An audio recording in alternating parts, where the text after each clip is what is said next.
Assalamualaikum warahmatullahi wabarakatuh.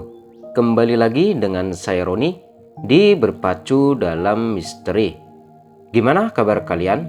Semoga selalu diberikan kesehatan, rezeki yang cukup, dan diberikan ketenangan di dalam hidup. Kali ini saya akan menceritakan cerita karya dari Tinta Mas yang berjudul Desa Kembang Mati. Mungkin bisa disematkan sebagai kampung dosa. Di sana kehidupan masyarakatnya begitu tradisional, mulai dari pikiran, perilaku hingga kebiasaan mereka. Pada tahun 1990, seorang dukun penganut ilmu sesat menunjuk tempat tersebut sebagai rumah utamanya. Dia memiliki kemampuan untuk terus terlihat muda, tampan, dan sakti mandraguna dengan menumbalkan seorang gadis pada setiap bulan purnama. Karena kekejamannya, seorang sepuh bertindak dan memusnahkan dukun tersebut dengan mengunci jiwa dan raganya bersama darah. Namun, keserakahan telah membutakan mata seseorang hingga membuatnya melakukan kesalahan fatal dan mengembalikan ajaran dukun ilmu hitam tersebut. Awalnya semua berjalan sesuai rencana. Gadis-gadis dapat hidup dan tumbuh layaknya para pemuda. Namun siapa sangka seorang anak iblis dipersiapkan untuk kelahiran kembali dengan tujuan pembantaian massal. Bagaimana nasib para gadis di desa Kembang Mati? Tonton video ini sampai selesai. Baiklah, nggak usah lama-lama lagi. Seperti biasa, siapkan kopi, teh, duduk senyaman mungkin, pejamkan mata kalian, dengarkan dan simak baik-baik ceritanya.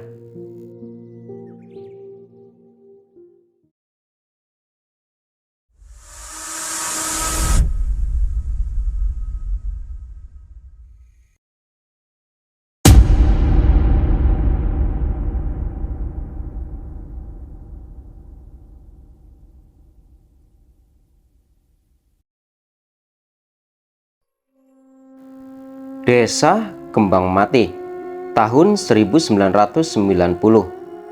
Udara malam menerbangkan beberapa dedaunan kering yang tertinggal di sudut halaman. Lolongan anjing liar pun mulai terdengar di sepanjang jalan tepian. Terkadang, cahaya dari lampu jalanan juga meredup tanpa sebab.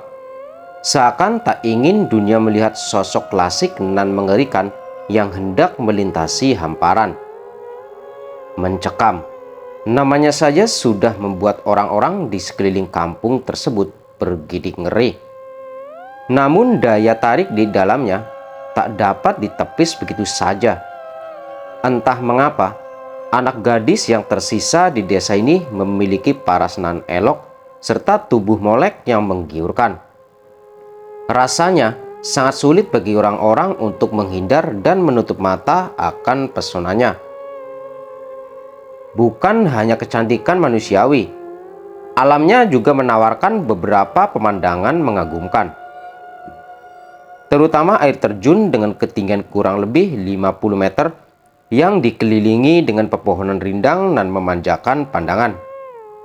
Suasananya pun begitu sejuk hingga membuat tanah ini begitu diminati oleh wisatawan. Pak, kapan ya kita bisa hidup tenang di desa ini seperti dulu kala? Ya, saat nama kampung kita Sekartaji, ratap seorang perempuan paruh-baya sembari menyingkap tirai berwarna coklat tua untuk melihat suasana di luar kediamannya. Pak Gunawan memijat kedua pundak wanita yang begitu ia cintai dan tetap hidup dan telah hidup bersama lebih dari 25 tahun. Sabar ya Bu, pintanya dengan suara tipis hingga samar-samar terdengar. Bapak juga kangen dengan acara malam. Tapi mau bagaimana lagi? Terakhir kali kita kumpulan 3 anak gadis di desa ini menghilang secara tiba-tiba.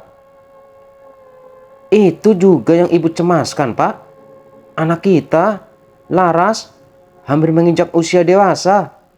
Ibu takut sekali. Isak tangis tiba-tiba muncul dari mulutnya. Ibu khawatir kalau nasib putri kita sama seperti Mbak Yudia. Ayudiah adalah anak perempuan pertama dari pasangan Gunawan dan Fitria. Mereka termasuk orang-orang berpengaruh di kampung ini, sebab kakek dari gadis itu adalah orang yang sangat berjasa untuk desa.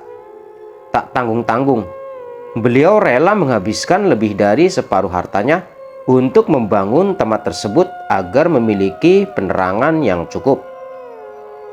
Datuk Ahmad Jailani, namanya pun dikenang sampai keluar kampung ini. Pasalnya, beliau juga telah mengorbankan nyawa demi menghancurkan kutukan seorang dukun sakti mandraguna bernama Bergo Kusumo. Iya, dengan darahnya sendiri, almarhum Datuk mengunci dan membinasakan ilmu hitam yang telah tertanam di desa tersebut sejak puluhan tahun lalu. "Pak, Bu," panggil Laras sambil berlari kecil. "Aku..." Ini gumamnya malu-malu bersama kepala yang tertunduk.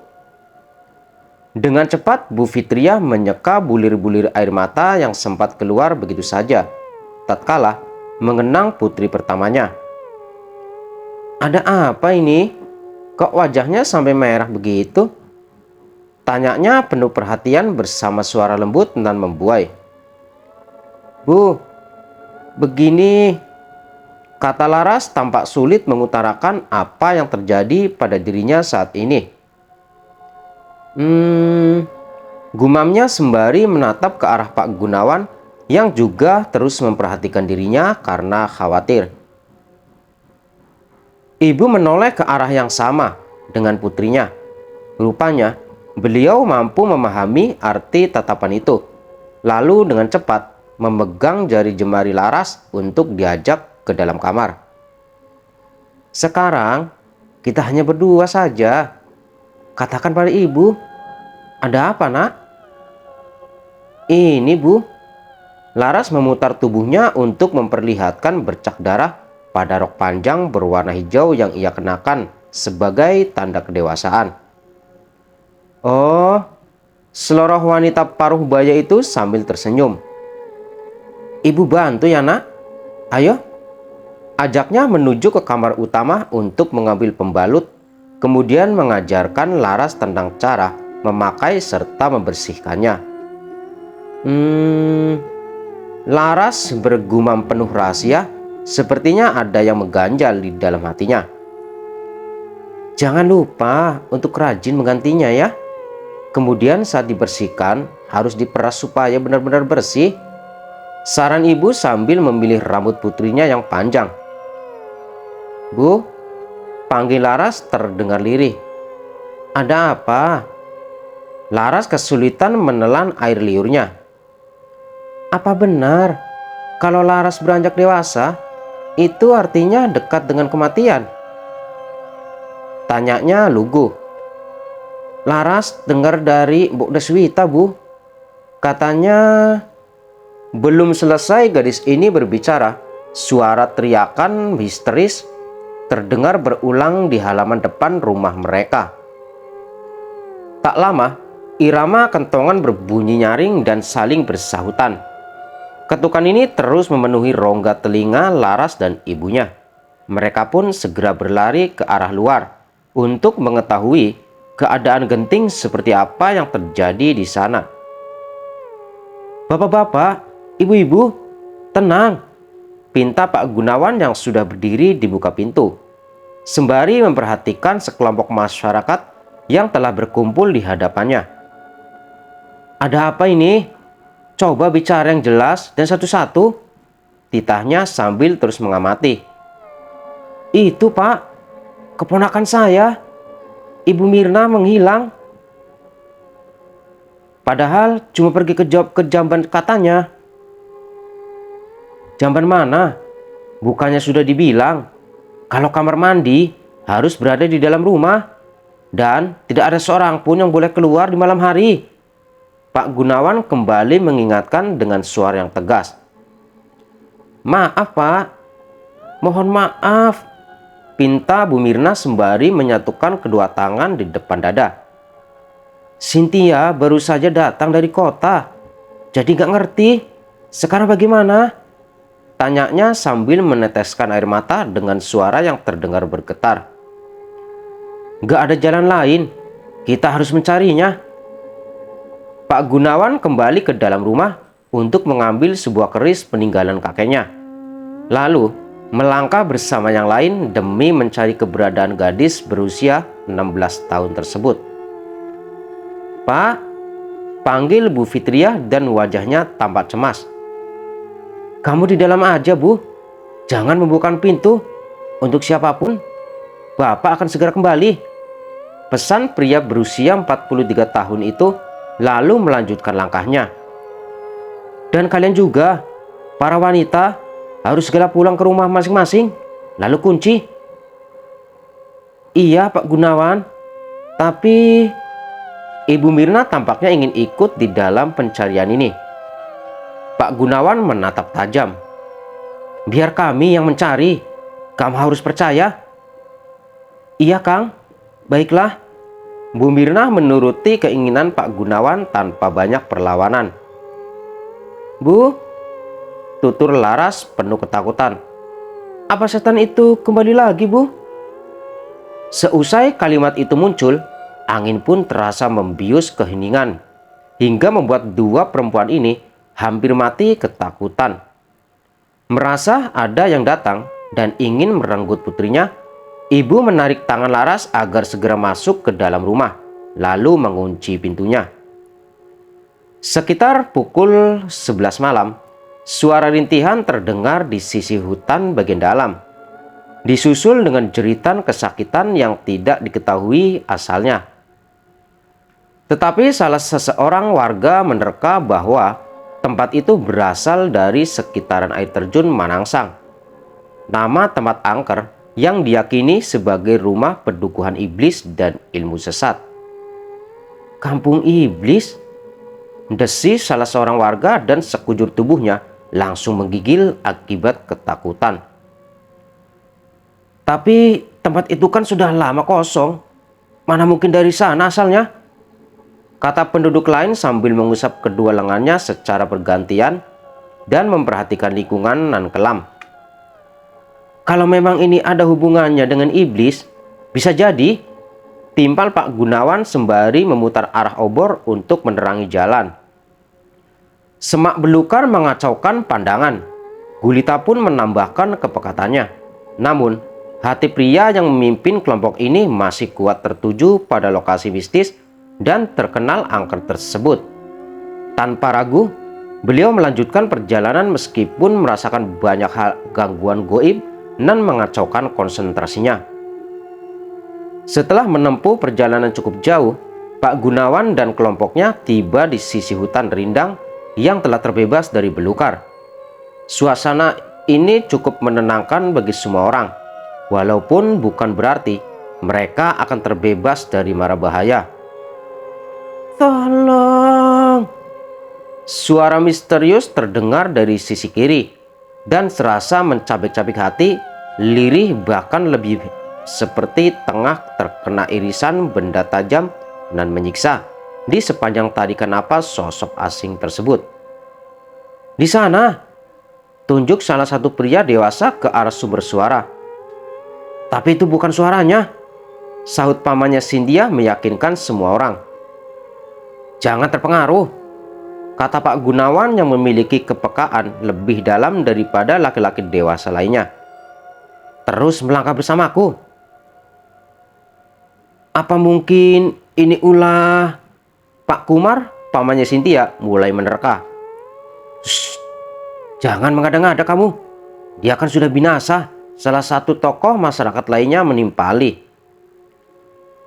Pria ini bernama Mardi dan dia sangat ingin menjadi penguasa di desa Kembang Mati.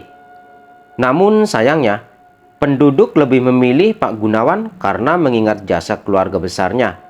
Selain itu, beliau juga termasuk orang yang tanggap dan sangat berwibawa. Tapi tiba-tiba aku juga mulai berpikir kalau semua ini bisa saja memang ulahnya. Tukas Mardi kian membakar letupan darah yang telah mendidih pada batang tubuh seluruh pria dewasa, termasuk pemuda yang mengikuti perjalanan Pak Gunawan di dalam pencarian ini. Pak Gunawan membentak kesabarannya telah berkurang. "Kalian mau ikut atau pulang seperti pengecut?"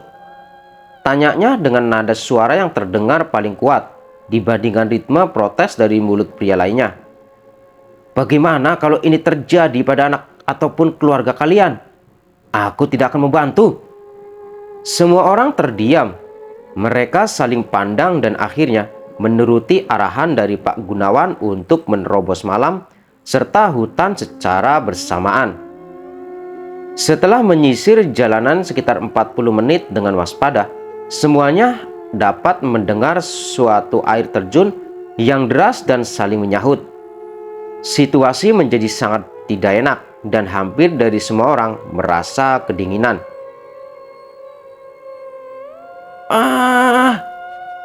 Pakikan penuh kesakitan kembali terdengar memenuhi rongga telinga mereka semua orang.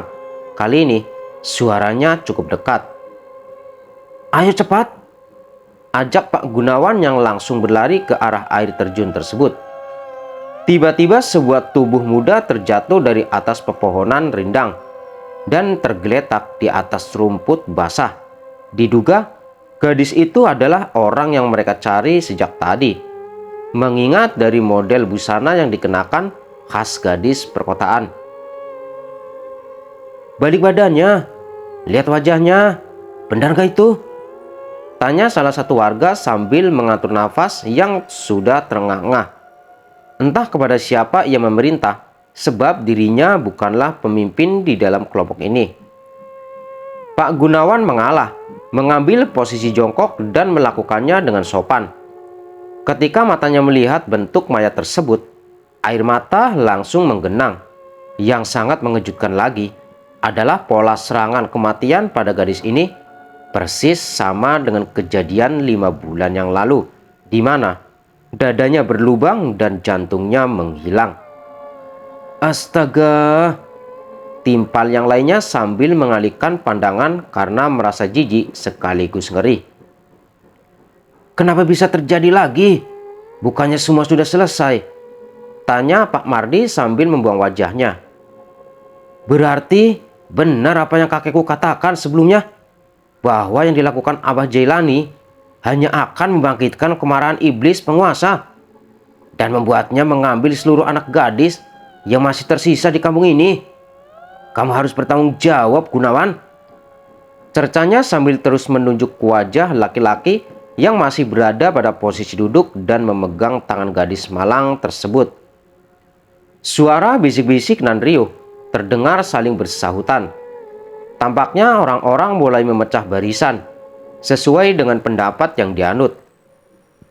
Sebagian besar mereka berpihak pada ucapan Pak Mardi karena melihat kenyataan di depan mata.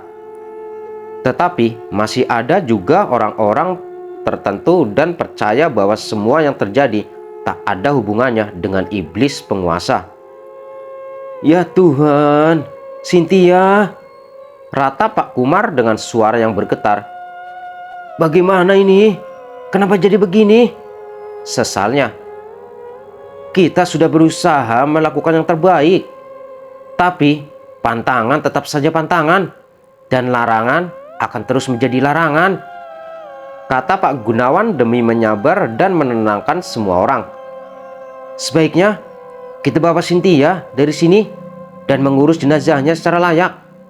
Pak Samsul, tolong segera telepon polisi untuk mengetahui kebenarannya," saran Pak Gunawan agar semua orang tidak gegabah dalam mengambil kesimpulan. "Saya sudah menghubungi polisi sejak tadi, Pak Gun, tapi sepertinya kalau berurusan sama desa ini, mereka menjadi takut. Itu sebabnya belum ada juga bantuan yang datang." "Hah?" Keluhan berat terdengar keluar dari mulut Pak Gunawan yang sudah terasa dingin. "Ayo, kita bawa Cynthia dari sini," ajaknya, dan beberapa orang yang masih berpihak padanya langsung turun tangan untuk membantu. Sekitar pukul 1 dini hari, semua pria dewasa telah kembali ke perkampungan. Saat itu, para wanita berkumpul di bangunan bekas pos kampling yang berada di pintu masuk. Suasana kembali riuh dengan suara tangisan dan memecah keheningan malam. Salah seorang warga yang tinggal langsung melaporkan bahwa anak gadis mereka juga telah hilang tanpa jejak. Kebetulan ayah dari perempuan tersebut berada di dalam barisan. Ia yang mendengar pendapat Pak Mardi sebelumnya langsung saja menyalahkan Pak Gunawan atas insiden mengerikan ini. "Pokoknya Bapak harus bertanggung jawab," tukas laki-laki yang baru saja kehilangan anak gadisnya itu. Ini merupakan kehilangan ketiga baginya, sehingga ia tak sanggup lagi menahan diri dari air mata. "Keturunan terkutuk," hinanya dengan bibir yang menipis dan tajam. "Kita harus melakukan sesuatu untuk menyelesaikan masalah ini. Jangan ditunda-tunda lagi. Pokoknya malam ini juga," pekik Pak Mardi yang langsung mengambil alih kelompok dan memanfaatkan situasi untuk merebut kekuasaan dari tangan Pak Gunawan. "Tenang, sabar," kata beberapa orang yang masih membela Pak Gunawan karena yakin bahwa beliau sama sekali tidak bersalah dalam kasus ini. "Bunuh saja dia, atau jadikan Laras tumbal untuk Bergokusumo, supaya kampung kita terbebas dari malapetaka. Dengan cara seperti ini, anak gadis dapat hidup layaknya para pemuda," pekik Pak Mardi dengan wajah beringas. "Kita hanya perlu melakukan kesepakatan dan semua akan selesai." "Tidak, itu bukan jalan keluar," ujar Pak Gunawan sambil berdiri tak gentar. "Bergok itu bukan manusia. Apa kalian lupa dengan apa yang sudah dia lakukan? Mana ada manusia minum darah untuk menghilangkan dahaga. Tak ada manusia yang semakin awet muda dengan menghisap madu dari perawan, lalu memaksa jantungnya," ujarnya sembari membuka kedua mata lebar-lebar dan kembali meyakinkan hati semua orang. "Banyak bacot," kata Pak Mardi sambil melayangkan tinjunya. Pak Gunawan terjatuh, pertarungan tak seimbang pun terjadi. Meskipun beliau memegang keris, tetapi sama sekali tak ada niat untuk menggunakannya. Beliau benar-benar tak ingin menyakiti siapapun. Namun, sayangnya hati orang-orang tersebut sudah dipengaruhi oleh ucapan penuh kebencian dari Pak Mardi. Setelah wajah Pak Gunawan bonyok dan darah berserakan bagai peluh, Pak Mardi dan yang lainnya langsung bergerak cepat untuk mengambil Laras dengan niat menjadikannya sesembahan. Dengan cara seperti ini, ia bisa menguasai kampung, memutus rantai keturunan Gunawan, serta mendapatkan istri yang cantik. Tanpa ada yang tahu, rupanya laki-laki ini sudah lama menyukai Bu Fitria. Bahkan, sempat beberapa kali dirinya mencoba untuk menikmati tubuh perempuan tersebut dengan cara mengintip ketika tengah membersihkan diri. "Ayo cepat, jangan kasih ampun," teriak Pak Mardi terdengar sangat bersemangat. "Gadis itu harus diserahkan kepada Bergokusumo." "Iya, setuju," sahut para warga sembari mengangkat obor yang berada di tangan kanan mereka jauh melebihi kepala. Detik ini, di antara rasa sakit dan kesulitan saat melangkah, Pak Gunawan mencoba untuk kembali ke rumah. Tak lama, seorang pemuda muncul dan segera membantu. Tetapi karena lukanya sudah begitu parah, pria paruh baya ini terjatuh dan sulit sekali untuk bangkit. Tolong," ucapnya terbata-bata. "Tolong Laras dan ibunya," pinta Pak Gunawan, kemudian darah segar muncrat dari mulutnya, lalu tewas. Suara para penduduk desa bak gemuruh di malam yang hening.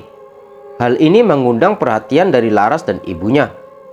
Mereka pun mengintip deretan api tinggi yang tampak semakin dekat. Kemudian, firasat keduanya memburuk seiring dengan nafas yang tersesak. "Bu, ada apa ini?" tanya Laras hampir menangis. "Bapak kemana, Bu?" "Bu Fitria," suara seseorang menggedor pintu belakang dengan sangat cepat dan kuat. "Ibu!" Bu Fitria menarik tangan putrinya ke arah pintu belakang. Kemudian menyingkap kain gorden untuk memastikan siapa yang datang. "Amir?" gumamnya sambil menatap heran. Kaca Nako pun dibuka lebih lebar agar mereka bisa saling berkomunikasi dengan jelas. "Buka pintunya, Bu. Ayo kita pergi dari sini," ucap tukang kebun yang telah bekerja di keluarga Pak Gunawan sekitar 5 tahun lamanya. Dia begitu setia dan tahu persis bahwa tuannya adalah manusia yang baik dan berbudi luhur. Ibu Fitria menggelengkan kepala berulang. "Gak bisa. Bapak meminta ibu untuk tetap di rumah sampai beliau pulang," kata perempuan ini padahal hatinya sudah merasa cemas. Bibir Amir bergetar. Kedua giginya beradu hingga terdengar suara retakan tipis dan memilukan hati. Kemudian ia mengangkat tangan kanannya yang telah berlumuran darah demi memperlihatkan sesuatu. "Bapak meminta aku untuk membawa ibu dan Laras pergi dari sini," ujarnya, dan beberapa tetes air mata berjatuhan begitu saja. Saat ini pemuda tersebut memperlihatkan keris keturunan yang dibawa oleh Pak Gunawan sebelumnya sebagai senjata bila bertemu dengan sosok nan mengerikan. Benda seperti ini hanya satu-satunya di daerah mereka. Bahkan motifnya sulit untuk dicari hingga keluar daerah. "Bapak," gumam Bu Fitria, dan matanya pun tak mampu memendam kesedihan yang sama dengan Amir. Seketika tangisnya pecah seperti hujan lebat tanpa rintangan. "Bu, Bapak, Bu," timpal Laras sambil menarik ujung baju yang ibunya kenakan. "Amir mohon, Bu. Amir sudah berjanji sama Bapak." "Baiklah, kalau memang Bapak yang meminta," kata Bu Fitria sambil menarik napas dalam-dalam agar lebih tenang. Bukan tanpa sebab, beliau memahami tentang keinginan suami tercinta, yaitu menyelamatkan Laras dari angkara murka. Dengan sigap, perempuan berusia 40 tahun ini membuka pintu belakang. Tak lupa ia juga menarik sebuah pisau dapur untuk bertahan. Baginya keselamatan Laras adalah hal yang paling utama. Apapun akan dikorbankan demi menjaga amanat dari suaminya. Bu Fitria menyeka air mata. "Ayo nak, gak usah menangis." Perempuan paruh baya ini menggenggam erat putrinya dengan menjalin jari-jari tangannya pada jemari sang putri. Lalu ketiganya berlari ke arah yang berbeda dengan kepungan para warga yang sudah dicuci otaknya oleh laki-laki licik dan biadab Mardi. Setelah cukup jauh meninggalkan kediamannya, Ibu Fitria mulai merasa lelah. Kakinya melamban dan nafasnya terengah-engah. Pada saat yang bersamaan, para penduduk juga sudah mengejar mereka karena menyadari bahwa tak ada siapapun di rumah paling mewah di kampung tersebut. Mendengar suara ribut-ribut dan kumpulan api dari batangan obor di belakang mereka, Amir menguatkan Ibu Fitria agar terus memacu langkah. Laras pun tak ingin pergi tanpa ibunya, hingga membuat suasana menjadi penuh haru dan sulit untuk dikendalikan. "Amir mohon, Bu Fitria sudah seperti ibu bagiku," ucap pemuda yang sangat pandai melantunkan ayat-ayat suci Al-Quran tersebut. "Ibu harus berjuang sampai tidak mampu lagi." "Iya, kamu benar nak. Ayo kita pergi," sahut Bu Fitria, dan semangatnya kembali berkobar. "Kalian ke sana dan kelompok lainnya ke arah sini," perintah Mardi demi bisa mengepung Laras dan ibunya. Dia juga begitu penasaran dengan sosok yang berani menentang serta membantu sisa keluarga Gunawan untuk kabur. "Gimana ini, Mir?" tanya Bu Fitria yang telah terdesak. "Kita nggak punya pilihan kecuali lari ke hutan," timpalnya karena menyadari asal suara para penduduk desa, yaitu dari pintu gapura utama dan sisi kiri jalan pintas. "Pokoknya apapun yang terjadi, ibu dan Laras harus terus berlari," ujar Amir sambil menguatkan hati. Arahnya hanya keluar desa. Amir yang sering mendengar tentang hutan larangan tersebut tak mengizinkan Laras dan ibunya melangkah ke dalam sana karena semuanya akan sama saja dengan kehancuran. Tapi bagaimana caranya? Kalau Amir bilang lari, ibu dan Laras harus cepat. Mereka biar aku yang mengurusnya. Tapi nak, ibu harus percaya pada aku. Mohon Amir sambil melengkungkan bibirnya. Laras, jaga ibu ya. Iya Mas Amir. Pemuda itu mengernyitkan dahi dan menatap sekitar.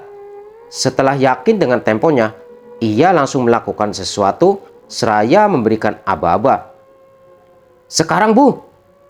Lalu Amir mendorong beberapa orang ke belakang untuk memberikan jalan bagi Laras dan ibunya agar bisa lari dan berjuang untuk hidup. Menyadari aksi Amir, Mardi langsung berlari sangat kencang untuk mematahkan kakinya. Benar saja, pria berusia 42 tahun ini menekel kaki kanan Amir hingga terdengar suara retakan dan patahan yang berderit di telinga. Allah! Ucap pemuda itu dan kedua lututnya langsung terjatuh menyentuh tanah. Kurang ajar! Pakik Mardi dalam bentakan yang kuat. Kejar mereka! Jangan sampai lolos! Ketika Mardi turut mengayun langkah, Amir menikam paha kanan pria tersebut sebanyak 2 kali. Daging tebal terkoyak akibat keris milik Pak Gunawan yang telah pemuda itu ambil alih, hingga berhasil memperlambat gerakan pria kejam tersebut. Sial! Perang Mardi terdengar sangat marah. Bangsat! Kamu masih sanggup menyerangku? Katanya sembari melayangkan obor di tangannya untuk memukul. Geram, Mardi membuka obor dan menumpahkan minyak ke arah wajah dan tubuh Amir. Kemudian ia melempar api ke arah pemuda tersebut hingga membuatnya terbakar tanpa bisa bergerak sedikit pun. Masih ingat berjuang, Amir mencoba untuk menahan dengan memeluk kaki kanan Mardi yang telah terluka. Sampai-sampai bagian tersebut turut terbakar dan membuat mulutnya memekik tanpa jeda. Teriak Mardi sambil terus menerjang wajah Amir hingga pemuda itu tidak berdaya. Beberapa warga yang mendengar suara jeritan mengerikan tersebut langsung berlari ke arah Mardi. Mereka segera memberi pertolongan kepada laki-laki yang sudah menggunakan topeng tebal tersebut. Pria yang pandai bersilat lidah itu pun langsung mengatakan bahwa Gunawan memerintahkan Amir untuk membunuhnya. Warga marah, kemudian menyumpahi pemuda baik bersama nama Gunawan. Hal ini membuat hati Mardi puas dan tertawa hebat. Setelah sekian lama, akhirnya ia berhasil menguasai hati penduduk desa Kembang Mati. Dengar, temukan Laras dan bawa dia ke hutan larangan. Kita harus selesaikan masalah ini. Untuk Fitria, ikat saja dia dan usahakan untuk tidak menyakitinya. Perintah Mardi pada penduduk dan 4 orang di antara mereka adalah kaki tangan bawaan laki-laki tak berperi kemanusiaan itu. Baik Tuan, kami pasti akan segera mendapatkan mereka, jawab orang-orang tersebut, kemudian melanjutkan pencarian. Sementara Mardi tengah diurus oleh 2 orang anak buahnya untuk diberikan pertolongan pertama. Laras dan ibunya lari tunggang langgang, menembus malam yang hanya bercahayakan sinar bulan. Entah mengapa, sejak atmosfer berubah, ketika ada laporan dari warga mengenai seorang gadis yang hilang, listrik di desa itu pun padam. Ini seperti teka-teki lama yang pernah terpecahkan, tetapi anehnya semua bisa terulang. Seharusnya mantra pengunci bekerja aktif secara goib, apalagi ditutup dengan darah dari Mbah Ahmad Jailani selaku sesepuh yang tak bisa diragukan lagi kemampuannya. Laras memegang kakinya yang terasa sakit. Kali ini Laraslah yang terjengkang. Kakinya tersandung batu pembatas jalan yang baru saja dipasang tadi pagi. Padahal sebelumnya ketika ia pulang sekolah, Sudah ada, namun malam ini ia lupa dan malah menabraknya. Laras, Ibu Fitria segera membantu putrinya untuk berdiri. Ayo nak, mereka sudah sangat dekat. Iya Bu. Ya Allah, tolonglah kami. Ratap perempuan paruh baya terdengar iba. Belum tuntas doa dari mulutnya, tiba-tiba saja sebilah kayu jati menghantam pundaknya. Beliau pun terjatuh ke tanah dan tak dapat bergerak kembali. Sadar akan apa yang terjadi pada ibunya, Laras menjerit hingga mulutnya terbuka lebar. Ibu, tidak! Pekik gadis itu dan air matanya mengalir bersama tatapan penuh ketakutan. Seret dia, kata anak buah Mardi sambil menyeringai jahat. Setelah ini masalah di kampung kita akan segera berakhir. Iya, teriakan beberapa orang sambil mengangkat obor yang sejak tadi berada di tangan mereka. Tunggu dulu. Apa yang mau kalian lakukan? Jangan main hakim sendiri, ujar salah satu warga yang sejak tadi menahan amarah penduduk pada keluarga Pak Gunawan. Padahal mereka telah berjasa dan mencurahkan segala yang dimiliki demi kemajuan kampung ini. Sebaiknya kita serahkan semuanya pada hukum. Dan Laras, dia ini anak yang baik. Apa selama ini dia pernah membuat masalah? Tanya pria tersebut sembari menatap mata semua orang agar bersedia menghentikan niat bejat mereka. Diam kamu. Mana kamu tahu tentang kampung ini? Toh kamu hanya pendatang baru dan tidak memiliki pengalaman apapun. Tukas Mardi yang langsung menyerobot barisan demi mematahkan ucapan pria tersebut.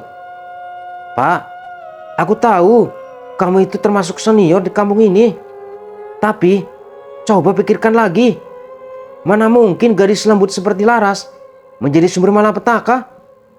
Mardi meletakkan kedua tangan di pinggang. Kamu benar soal itu, dukungnya. Dia bukan sumber malapetaka maupun musibah. Tapi nyawanya bisa meredam amarah lembut yang telah hidup selama ratusan tahun lalu di kampung ini. Benar, sahut banyak mulut dari kerumunan para pria dewasa yang hendak menghakimi gadis malang tersebut. Kita tidak boleh kehilangan lagi. Bagaimana jadinya masa depan kita semua kalau anak gadis tak pernah selamat? Aku menginginkan cucu, kata yang lainnya kian membakar dan mempengaruhi isi hati. Benar, tapi semua ini tidak ada hubungannya dengan Laras. Dia juga termasuk anak gadis di kampung ini kan? Kalau kalian menghabiskannya, Anda semua sama saja dengan iblis terkutuk itu. Kesal dengan celotehan dari pria yang berdiri tepat di hadapan Laras, anak buah Mardi menyerang dari samping. Pria itu pun kehilangan kesadarannya dan rencana keji kembali dilaksanakan. Tidak, pinta Laras sambil menangis hebat. Tolong Laras, Paman, Mas, Pak De, tolong. Ratap gadis itu dengan tubuh yang membungkuk dan terus bersimpuh. Detik ini banyak hati yang terenyuh akan ucapan lugu dari mulut gadis tersebut. Mereka menjadi ragu. Bahkan ada warga yang mundur beberapa langkah. Sebab bayangan keceriaan Laras dan kesapaan santunnya terngiang-ngiang di telinga hingga membuat mereka tidak tega. Maaf, aku nggak ikutan, kata salah satu warga sambil menundukkan kepala. Kemudian ia berlari meninggalkan Laras yang tampak tidak berdaya. Pria itu memang tidak mampu menyelamatkan gadis tersebut, tetapi setidaknya dia juga tidak menyakitinya.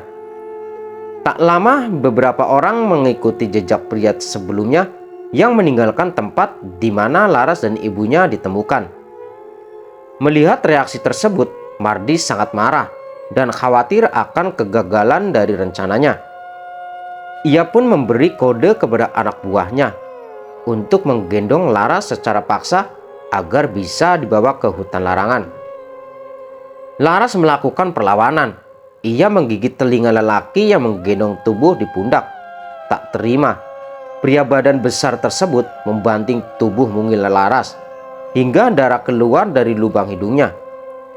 Kemudian beberapa kali ia juga tampak melayangkan tendangan maut ke bagian perut serta wajah jelita itu.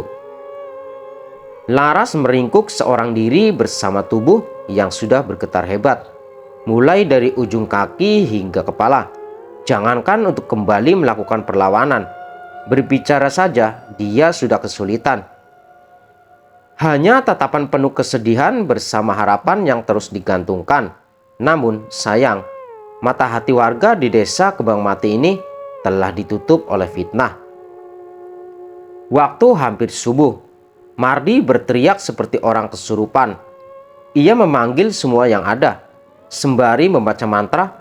Entah apa hubungan apa dia dengan makhluk astral lainnya. Yang jelas, hanya sebagian warga saja yang menyaksikan keanehan saat ini secara langsung di depan mata. "Seret dia ke sini," tunjuk Mardi ke arah lubang curam, tak jauh dari air terjun Keramat, tepatnya pada batu ukuran besar, sebagai landasan penyerahan tumbal kekejaman Bergokusumo pada junjungannya. "Jangan!" jerit Laras lirih nan mengibah, seraya memohon pertolongan. "Tidak, Bapak, Ibu, tolong." "Sekarang apa, Bos? Kalian bebas memilih, bisa memecahkan kepalanya atau langsung melemparkannya saja ke dalam lubang itu," ujar Mardi seolah dia bukan seorang manusia. Laras kembali memekik histeris. Apalagi tak ada satupun dari wajah-wajah yang ia kenali rela membela dan menolongnya. "Tolong ya Allah." Laras menyebut nama sang pencipta di ujung lidahnya. Sayangnya, semua telinga orang-orang itu telah tuli bersama hati yang kian membusuk. Tak lama, langit tenang turut berteriak. Gemuruh juga meledak di atas sana bersama kilatan kekuningan dan mengerikan. Semua orang menundukkan kepala, seakan-akan akar langit tersebut ingin mencambuk mereka hingga binasa.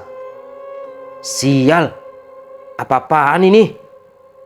desis Mardi sambil menendang kesal pada bagian kepala Laras. "Ah!" pekik Laras seiring dengan gemuruh dan saling bersahutan. "Cepat, lempar dia ke dalam sana," perintah Mardi kepada anak buahnya. Sementara para warga lain mencari pohon rindang sebagai tempat berteduh tak jauh dari lokasi penjagalan. "Allah!" Suara diri dari mulut Laras semakin jauh terdengar seiring dengan dalamnya lubang tempat tubuhnya dibuang. "Selesai," pekik Mardi bak orang gila. "Tidak akan ada lagi kematian setelah ini. Dan kalian semua akan menikmati kehidupan yang damai bersama keluarga tercinta. Aku berani jamin, setiap dari kita akan segera mendapatkan keturunan yang lucu dan sehat." Katanya seolah-olah apa yang telah dilakukan malam ini merupakan perbuatan yang benar. "Ayo, kita pergi dari sini," ajaknya sambil berjalan dengan langkah pengkang. Rembulan undur diri. Mataharilah yang kini terbit untuk berganti posisi. Tetapi tak ada satupun warga yang terlelap malam ini. Hidup mereka kacau dan berada di antara kebingungan serta tuntunan perasaan nan hitam putih. Tanpa disadari, tangan-tangan mereka telah berlumuran darah dan dosa. Namun masih saja merasa sebagai korban yang sesungguhnya. "Bangun kamu, Fitria," perintah Mardi sambil mengguyur tubuh itu dengan 2 gayung air yang sangat dingin. "Bangun!" bentaknya hingga jantung wanita tersebut langsung berdetak kencang. Perempuan parubaya ini berusaha mengangkat kelopak matanya yang terasa berat. Setelah berhasil, cahaya matahari terasa mulai menyilaukan matanya. Spontan, Ibu Fitria mengerjapkan mata, memperhatikan sekitar sembari menegakkan tubuhnya yang sejak tengah malam tadi tergeletak begitu saja. "Laras?" gumamnya dalam tanda tanya besar, lalu mandik matanya mencari-cari keberadaan gadis itu di setiap sudut ruangan sepetak yang terbuat dari kayu. "Ah," keluhnya sambil mengusap tengkuk. Bagian ini terasa begitu sakit akibat pukulan semalam, bahkan lehernya sulit untuk digerakkan seperti biasanya. Untuk itu beliau hanya mampu menangkap gambaran di depan matanya hanya dengan lirikan. "Tidak usah mencarinya," tukas Mardi dengan nada misterius. "Sekarang hanya ada aku dan kamu di sini," sambungnya, dan suara itu terdengar dingin. Hati Ibu Fitria terkoyak. Ia memahami arti dari kalimat tajam yang keluar dari mulut berdebah itu. Rasanya ia ingin sekali berlari dan menghabisi nyawa laki-laki yang telah menghancurkan semua kebahagiaan keluarganya.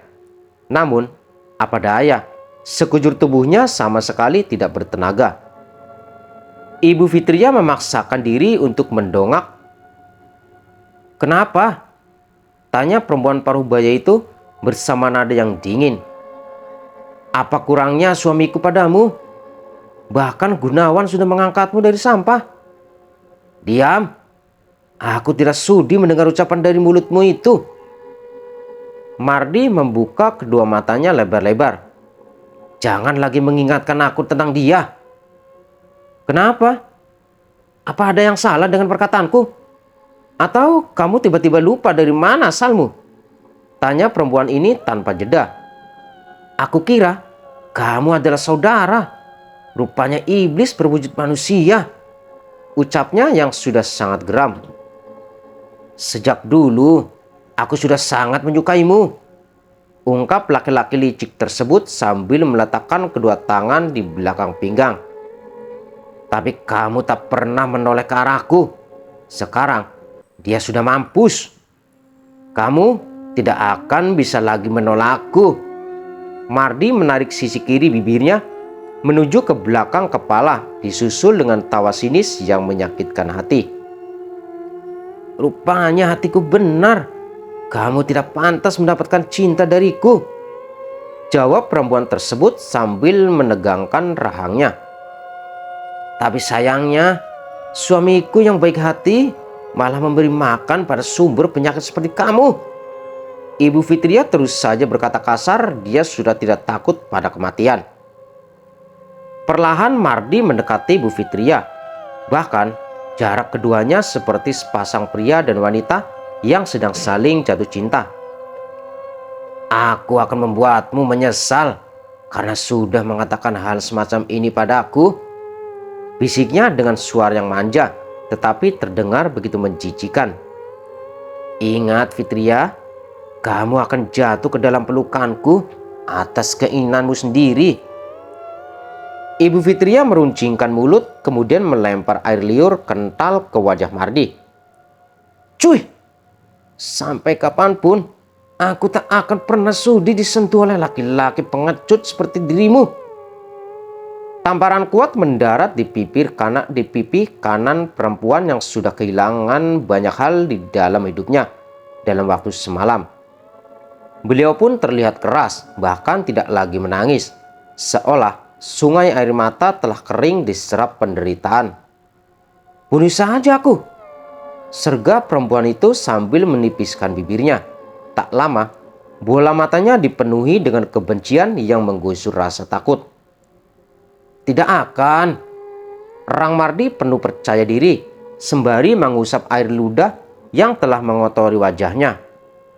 "Kamu akan terus hidup seperti lumpur di dalam genggamanku," kata pria licik itu sembari menggenggam tangan kanannya. "Tidak," pekik perempuan itu dan wajahnya yang pucat tampak bergetar. "Lebih baik aku mati daripada menjadi budak pemuas nafsumu. Dasar bejat, menjijikan," tukasnya sambil berteriak dan terus menyerang dengan kata-kata kasar. Mardi hanya menyeringai jahat, lalu memutuskan untuk pergi dan dari pondok di mana Bu Fitria disekap. Tak sanggup membayangkan apa yang akan terjadi pada hidupnya, perempuan ini memutuskan untuk menyerang pria yang telah membunuh seluruh anggota keluarganya dengan tangan sendiri. Sebuah kayu cukup panjang dan runcing, perempuan itu genggam erat-erat setelah mengunci Mardi. Kaki lelahnya langsung berlari dan menundukkan ujung senjatanya itu ke punggung pria tersebut secara berulang. Tak menyangka dengan rasa sakit akibat perlawanan yang perempuan ini berikan, Mardi memanas dan langsung menghentak tubuh Ibu Fitria dengan tendangan terkuat yang ia miliki. Kaki kanan Mardi yang terluka dan terbakar ternyata masih menyimpan segenap tenaga yang dapat membuat wanita itu tergeletak tidak berdaya. Kemudian pria licik tersebut memerintah para anak buahnya untuk memasung Ibu Fitria. Bukan hanya itu saja, tak ada siapapun yang diizinkan untuk memberinya makan dan minum, termasuk penerangan hingga perintah langsung dari mulutnya tiba. Dua orang kaki tangan Mardi bergegas untuk merantai kedua kaki dan tangan Ibu Fitria. Tak lupa pula, mereka memasukkan kaki perempuan itu ke dalam kayu jati yang telah dilubangi. Setelah itu keduanya bersiap untuk pergi menikmati pesta kemenangan bersama Mardi di pendopo kampung Kembang Mati. "Lepas!" ujar Bu Fitria sambil meronta dan menatap marah. "Diam!" bentak salah satu kaki tangan Mardi dengan suara yang ketus. "Di mana putriku?" tanyanya sekali lagi karena ingin memastikan kondisi Laras yang sebenarnya. "Kamu pikir di mana dia sekarang? Sedang bersenang-senang, hah?" Wajah pria itu mengejek dan terus menatap tak bersahabat. "Tentu saja dia sudah mati."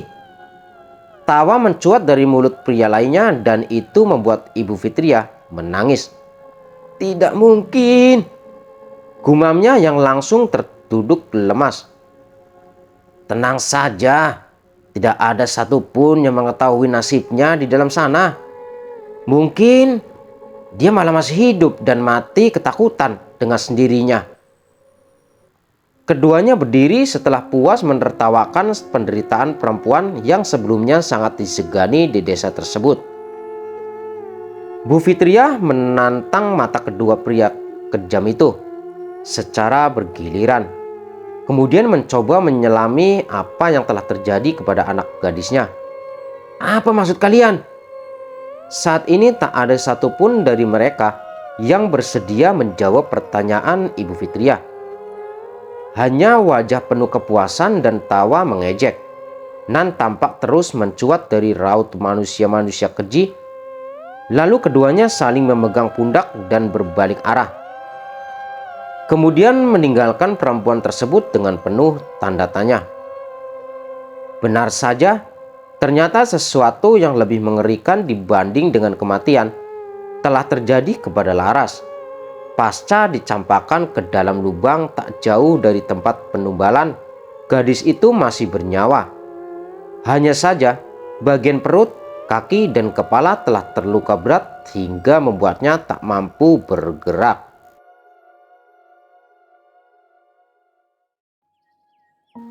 Oke teman-teman, kita lanjutkan cerita ini di part selanjutnya. Jangan lupa bantu channel ini dengan cara subscribe, like, aktifkan lonceng notifikasinya. Dan jangan lupa komen sebanyak-banyaknya agar kalian selalu mendapatkan cerita-cerita terbaru dari channel ini. Terima kasih sudah mendengarkan dan menyimak ceritanya. Selamat malam, selamat beristirahat, dan selamat beraktivitas kembali. Saya Roni undur diri. Wassalamualaikum warahmatullahi wabarakatuh.